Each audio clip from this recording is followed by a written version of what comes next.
about electricity. Of course, the previous conversation only dovetails into this one because in solving the problems of the nation, one that needs to be solved urgently if any significant progress is going to be made is the power problem. And this morning, everyone, well, a good number of Nigerians can identify with epileptic power supply, increase in electricity tariff, and these have all characterized power supply in Nigeria. Recurring decision or discussions on how this issue will be solved lingers or will not relent until we have a solution that is sustainable. This morning, Dr. Yemi Oke joins us as a professor of energy, electricity law, University of Lagos. Joins us, as well as Sam Amadi, who is associate professor and director of Abuja School of Social and Political Thoughts and former chairman and chief executive, Nigerian Electricity Regulatory Commission. Thank you so much for joining us this morning. Let me begin with you, Dr. Amadi. This is where we are now. It seems that this problem is not going away anytime soon. Is it such an intractable problem, or is just that we don't know? Let me begin with you on this. I think about some years ago, even the information from the World Bank says about 47% of Nigerians do not have access to power supply at all. And that even the 53 or thereabouts that have access to electricity supply, it goes on and off most of the time. Exactly what are we dealing with here? Because unless we have power supply, we are literally not going to grow the economy. Well, I think clearly you are dealing with a lot of things. One is legacy issue. Before 2000, when this reform started, arguably, we didn't have more than 40% electrification of connection. So essentially, it's not like, oh, this problem just started. So legacy problem is you need to do a lot more to overcome it. And again, we see greater urbanization. Also, we are privatized. But again, the discos are struggling even to maintain regular supply to connected customers. So they have no financing or capacity to expand.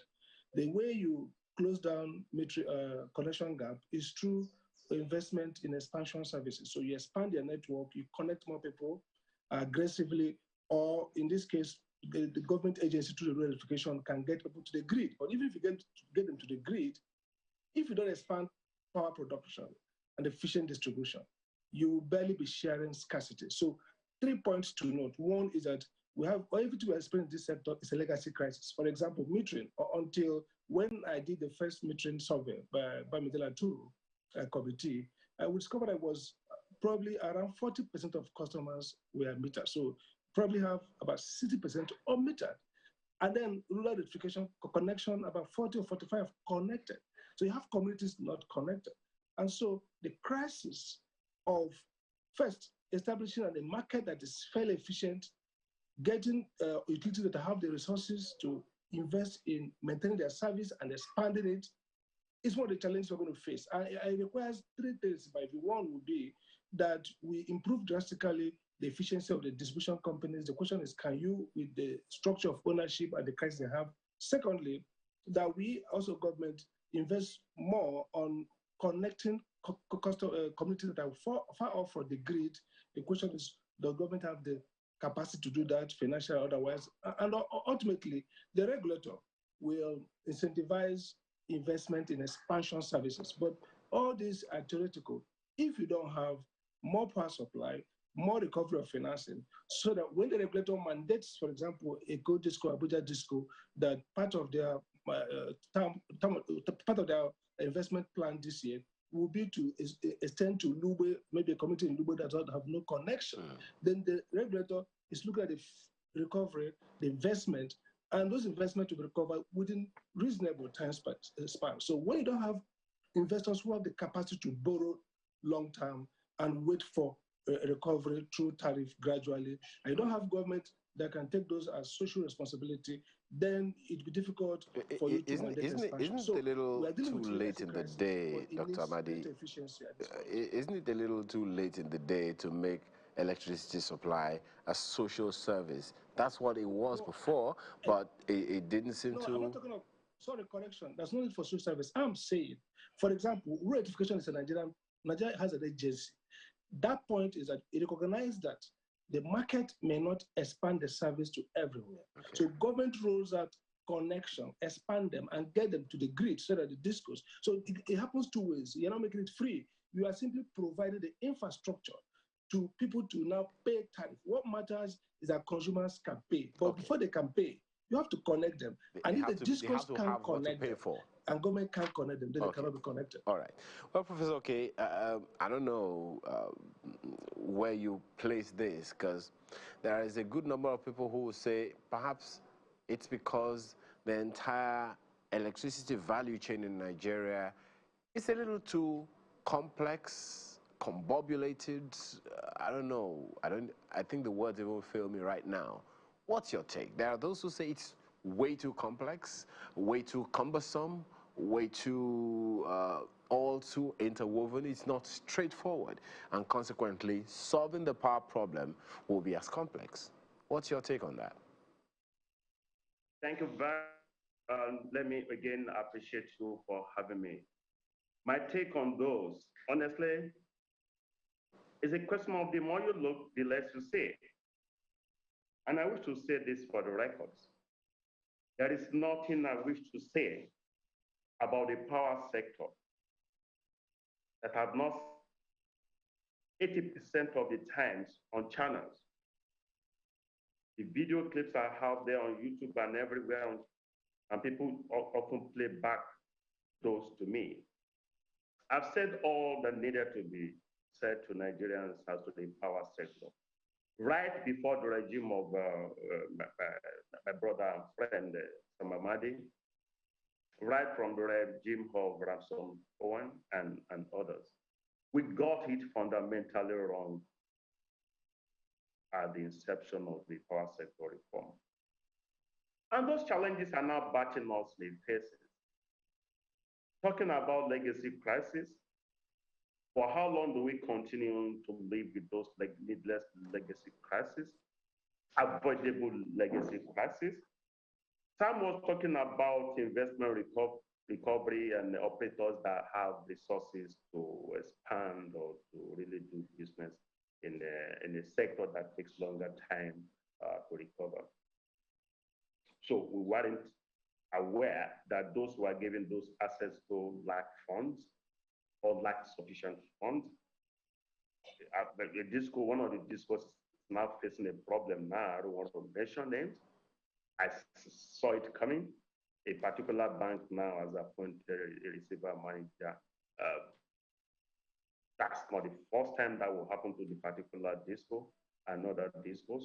I would say the power sector is fundamentally deficient as conceived. Those who got those assets lack the run, no money to invest. They merely approach Nigerian banks for what we call acquisition financing. And that is why Nigerian banks, some of them are distressed now, and they're looking for their money. They cannot expand. They cannot expand. And we cannot go back to the dark days of having power sector as a social intervention. It's not done anymore.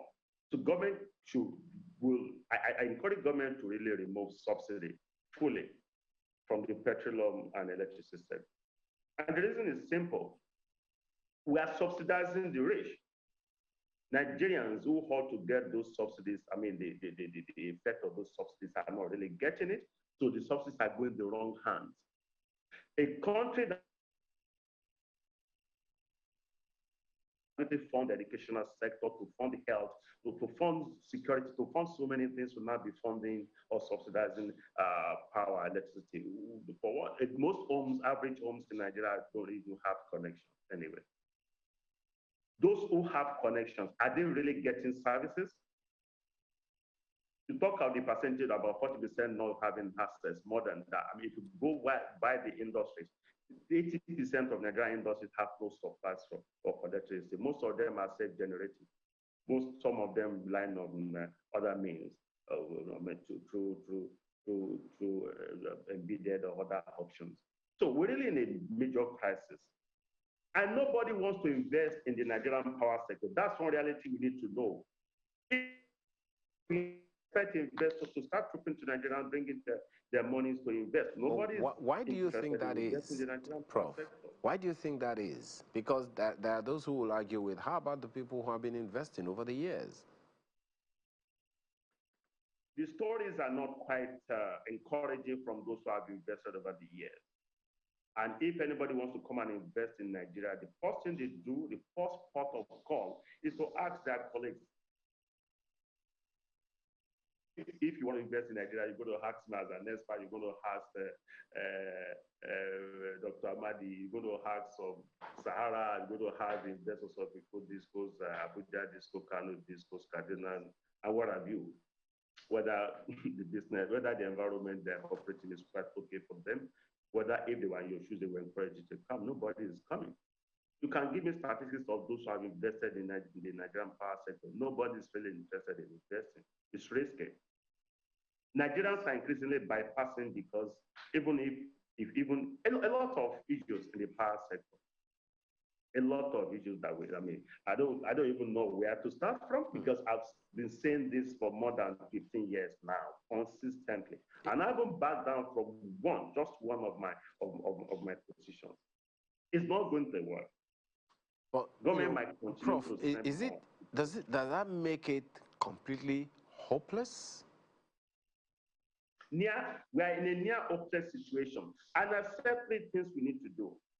One, the power sector must go through another round of reacquisition and refinancing. Two, state governments now, in line with what the Constitution says now, contrary to what the Electric Power Sector Reform Act is operationalizing, the states should now play major roles in the power sector, because the Constitution in the state is a decentralized structure, concurrent. Power is concurrent. Federal government loading it over and the power sector would not work. We should decentralize it. We should really break it down. We can't continue on federated grid. It's even not constitutional, because the power sector is not something exclusive for the federal government, and no state is playing active role. I can't see any states. We're merely scratching the surface. Okay. State government should go all out and bring investors to start doing power generation at small scale. Let me take this. Amadi is very strong apostle of small scale. Exactly. So let me take that to him. Dr. Amadi, while you were chairman of NERC, I mean, a number of people would also wonder, how come it was also central? There was no role for states themselves to play. Do you see any role for state governments in solving this power problem? Sure. I think it's wrong to say there was no role. The power supply is a function for both state and federal. By the way, I licensed the Lagos state government under Fashola. They did a great job. They had island power. Nothing stops federal government, state government from playing the role. We licensed Rivers IPP. Ibom Power should generate about 450 megawatts. We saw the one in Edo with private sector. So for constitutionally and under EPSRI, there's nothing stopping states from playing a role. So why then haven't states been as effective as they ought to be? By the way, we are pretending that the states even have the real capacity. Yes, my friend made a good point about the crisis being too much. But look at this way. The state can play. The state can also fund. I did an embedded generation law, which allows discos to receive power from embedded in that state and channel it to the state. So, for example, a state like Lagos, if they want to do more, could invest in a generation capacity like they have for off-grid, on-grid, and dedicate it to Lagos State, and work out a process by which the Eko Disco delivers that power to Lagos. Now, watch again. If you look at Lekki area, Eko Disco is able to serve and recover over 90% of their revenue. Why? Because they're able to charge marginally and supply more time to that sector. So I agree with decentralization, but it goes through a business model. The discourse, the problem is that we quickly went to privatize. I said that before, even as next chapter. Oh dear. But I'm pretty sure that we're going to get him back. Well, Prof, let me bring this to you. You are not unaware of the Siemens Power Project idea, which the Minister of Power says will come on stream from the first quarter of 2022. According to information available, Siemens, since that agreement or re-agreement or renegotiation with Siemens, government has been, very excited about that and promising something in the region of 25,000 megawatts beginning from the first quarter of next year. Are you saying that that is also dead on arrival, or it's a glimmer of hope? Thank you very much. I recall Shemo Kimbaloye years back brought me to your studio with Riwane, with Bismarck Riwane. We're talking about the Siemens roadmap. And I said it was an ambitious document, nebulous as it were. I read through the document, I critiqued it. I can't point to the head or tail of specific clauses in the Siemens roadmap agreement. Roadmap agreement is not something that is even possible. It's as best at the level of memorandum of understanding, for which the participant cannot really be questioned in cases of breach. That's Siemens' intention is not new. They've been here for a couple of years. But I don't want to mention names. They're not really engaging critical stakeholders in this sector. I said this because Siemens is attempting to do what companies like Momas and maybe partially Mujeka and others have been trying to do in Nigeria. And I said, why not empower local stakeholders, local players who have proved the metal and the efficiency and capacity over time? I want anybody to challenge me on what Momas could do and not those other Mojek and others. I've been there. I've seen it. I've seen their agreement with their technical partners. I've seen their interest in bringing on board a homegrown, autonomous approach to solving our power problems. Siemens agreement is not doing anything new. Its intention is to expand grid infrastructure. Is that being expanded now? I'm even worried, really, because federal government seems to be spending much more, in trillions now, in a supposedly privatized power sector. I mean, I'm worried. A sector we're told is privatized. Now government is now spending much more. I mean, okay. We are challenged as a nation, and I'm worried. Okay. There's no basis for it. Did you get? Of course, we got it wrong from inception. But you also have gone that route because we warned that we're heading to a journey of no return. We warned, actually, documented. We warned. And the power situation in Nigeria is not about to improve in the next 10 years.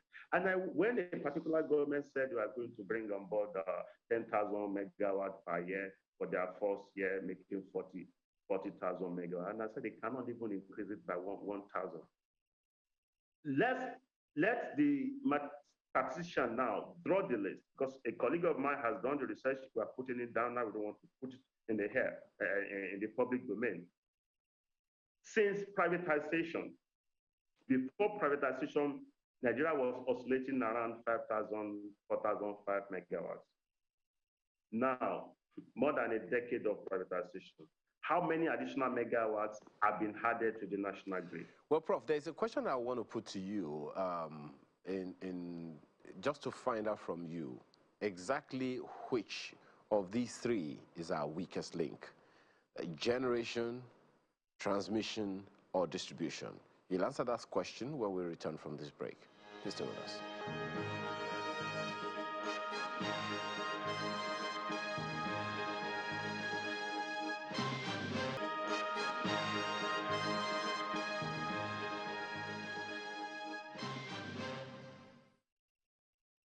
Well, thank you once again for staying with us. So Dr. Okay, I beg your pardon, Professor Okay, you wanted to answer that question of which is our weakest link? Is it in the generation as a production of the electricity, the transmission of it, or the distribution? And why?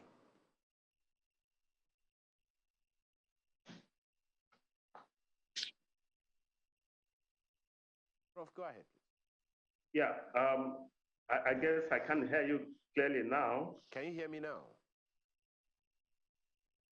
Can you hear me? If you can hear me? Well, I can hear you, if you can hear me. It's better now. Okay. The question you asked me before you went on that short break was Yes. the weakest link. Yes. You're asking whether it was generation, transmission, or distribution. And why? Why is which one of them our weakest link? Yeah, I would say generation. Because you can't really give what you don't have. You can't build nothing on something and expect it to stand. If you don't generate, you have nothing to distribute. Unfortunately, the cancerous nature of the power sector is such that we are very weak in terms of generation, extremely weak. We generate essentially from gas, and it's not competitive because gas is an international product. We don't pay enough for the gas, so the generation is subsidized at the level of gas generation. But there are those who also say, Prof, my apologies, there are those who also say about generation that we generate quite a lot, but because there is no place, no way to store energy, they have to cut down on production. I'm getting there. We're not generating enough. Trust me, we're not generating enough. We're generating at uncompetitive rates, and it wouldn't be commercially viable. That's why some of this is what he's talking about. In terms of transmission infrastructure is weak. Government has been trying, because that hasn't been privatized. Government has been spending heavily to expand the transmission infrastructure.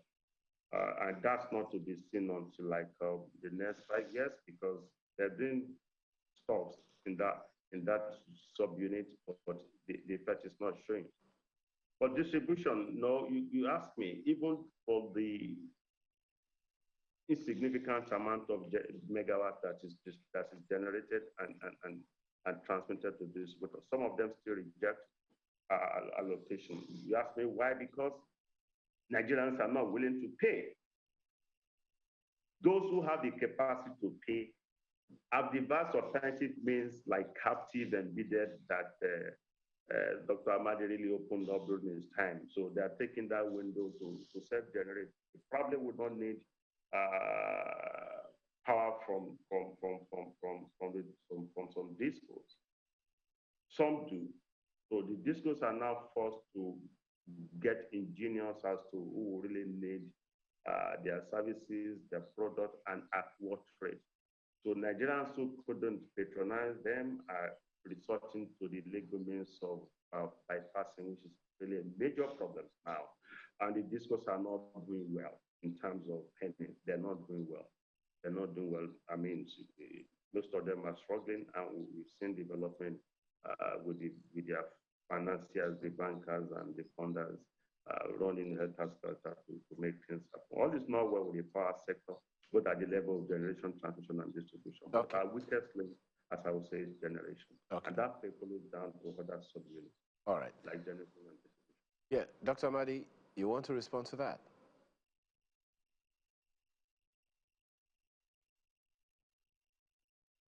Dr. Amadi, can you hear me?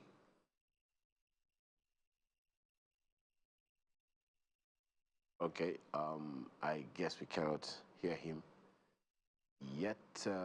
Okay, so Prof, in terms of getting to the solutions now, where do we start from? You mentioned the issue of Siemens the other time, which is essentially government's way of at least trying to get ahead of the problem. And this is, of course, you remember that this conversation about Siemens started, maybe about a year or two ago, and the conversation hasn't really ended. So, in terms of getting ahead of this challenge, what can we do now? Is it at the point of the laws the policies, the privatization, which is the first thing we have to do now if this problem is going to be solved. Government has said by 2022 we will begin to get power from Siemens. Is that a pipe dream? We can't get power from Siemens in 2022, and I want to be quoted. I'll be pleasantly surprised if you get power from Siemens by 2025. I will be. I'm a keen observer. I'm a stakeholder in the sector, and I'm not in favor of doom. Because we refuse to do the right thing. Let me now say this. Fundamentally, the power sector is defective as reformed. And I say this, starting from the law, talking about the law and policy now. The law is called EPSR Act of 2005, Electric Power Sector Reform Act of 2005.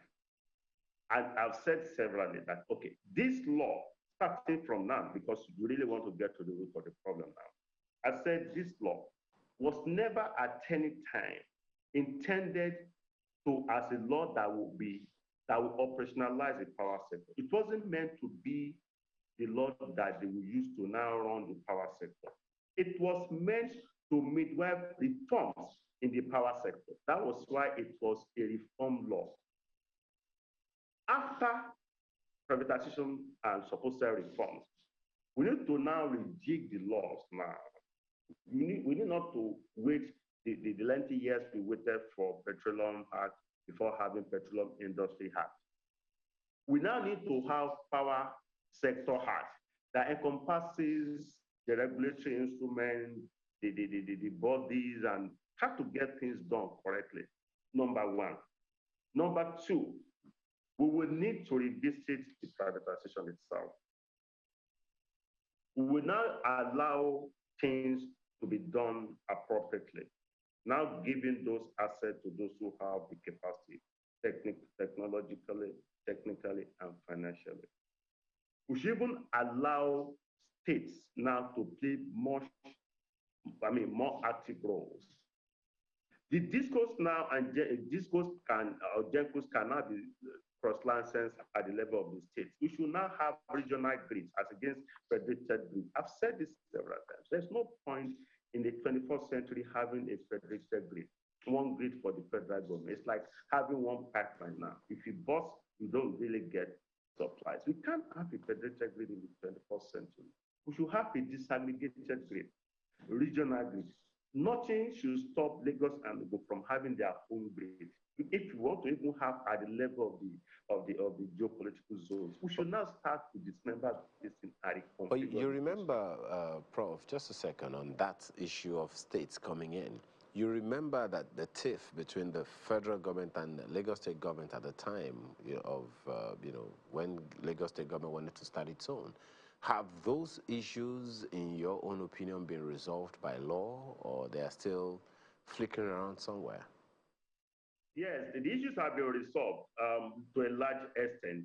I worked in the law firm there years back when the current vice president was Attorney General of Lagos, and was always coming to our office on the fourth floor of the UBA house there, where the Aaron thing and Lagos State government was handled. It was a wonderful concept, just like we're talking about the metro line that was kind of frustrated, I guess, supposedly.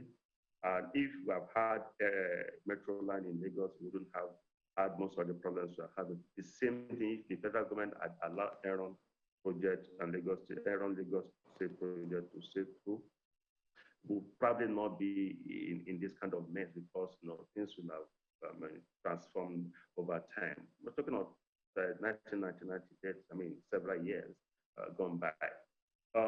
Those obstacles have been removed to an extent, but they are now being substituted by other levels of bureaucracy. For instance, I still disagree with Amadi, why will he need to license Lagos State government?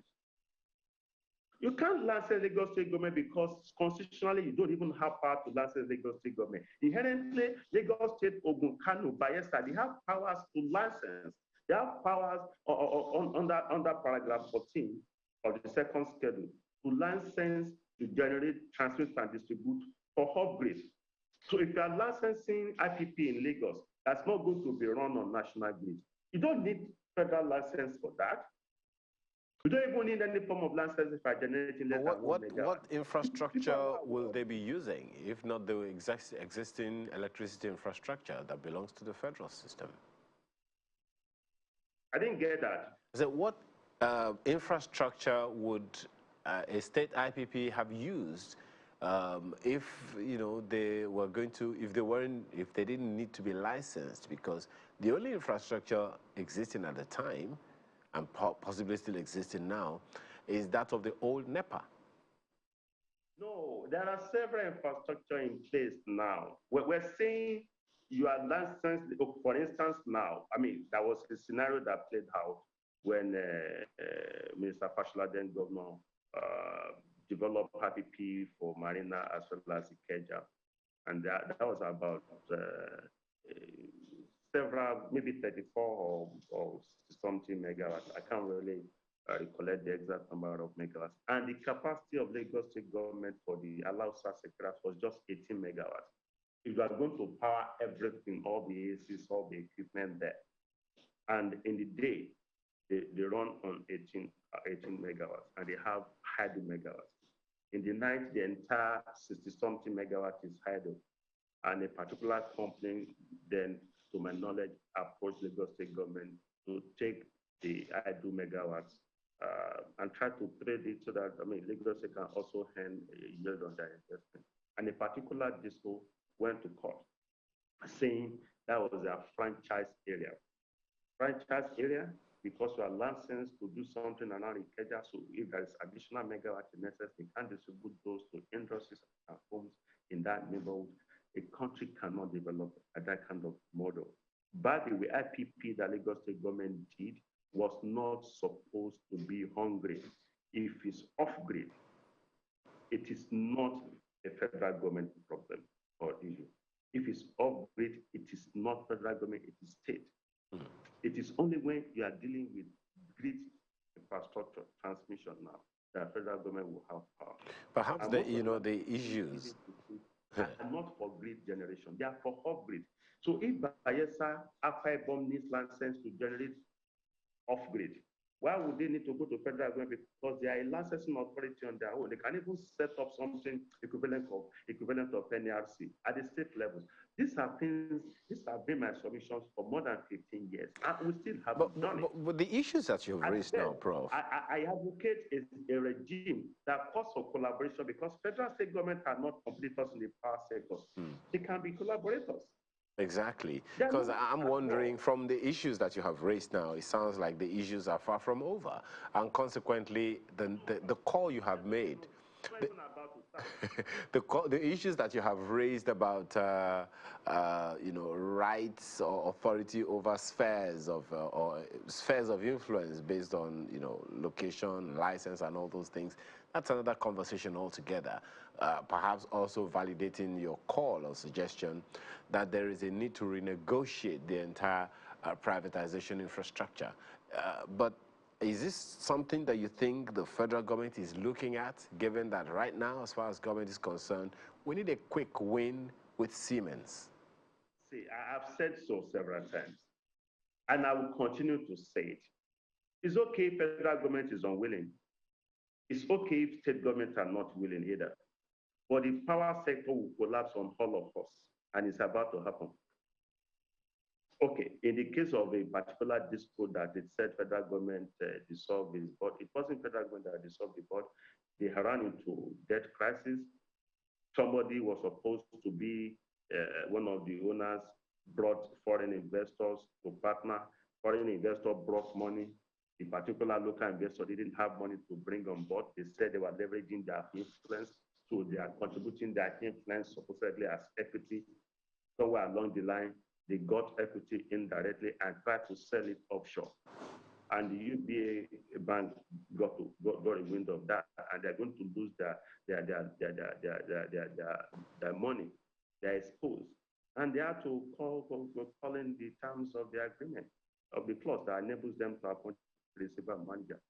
And we have several of that. And I said in your studio, I said minimum of 3 banks will collapse under the influence of their needless exposure to power sector financing. 3 collapsed already. I don't want to mention names. I'm not a professor, but I can tell you from the beginning to the end of what will happen to the power sector. Let me repeat myself. Siemens agreement has not even taken off, yet they are asking for renegotiation. And they cannot get us power in 2020.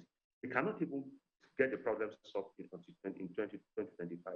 I want to be documented for that. All these videos will be in the public glare on YouTube and everywhere. Is this a suggestion, Prof? My apologies. They're not ready to face the problem. Well, is this a suggestion? Go back, change the law, revisit privatization, get state government to play active role, back down from federated grid, because you can't have an idea of a federated grid in the 21st century. Well, is it a quick one, a last one with you, Prof? Is this suggestion something that you have represented with the Minister of Power?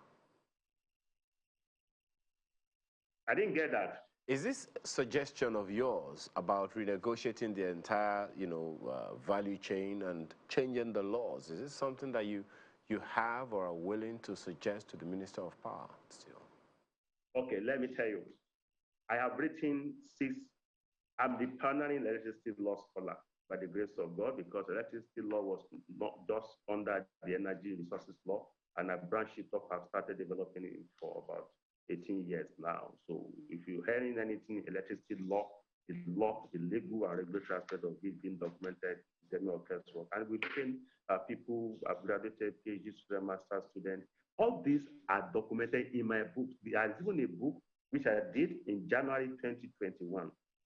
I had identified those loopholes, and I've documented well over 250 errors in the laws that are now manifesting by way of challenges. This, and I didn't just do this, I did this like minimum 12, 13 years ago. And I was even interfacing with the federal government, the Presidential Task Force on Power Sector, just to guide us. We can't get going this way. And they said, oh, they got my views, but that they can't start to change the laws right after privatization. So they said they needed to wait. Okay, fine, wait. But then they're still waiting. And the sector is collapsing on Nigerians. Oh, yeah. The country is expanding. We have new cities coming on board or coming up, new settlements coming up. They are not even under the. It's interesting that we're talking about this now, Prof, when we didn't even go as far as talking about the meters. Please don't even go there right now. Professor Yemi Oke, Professor of Energy and Electricity Law. I know Channels do have. Channels now generate his own electricity now. Well, don't all corporate organizations seem to do that now. Nobody wants to start producing. We have to thank you very much for your thoughts this morning, Prof. Truly appreciate the education. We've also had the privilege of Dr. Sam Amadi, who is an associate professor and director, Abuja School of Social and Political Thoughts, and he is a former chairman and chief executive of Nigerian Electricity Regulatory Commission, which is the regulator of the electricity sector. We'll be back at an hour for another conversation. Please stay with us.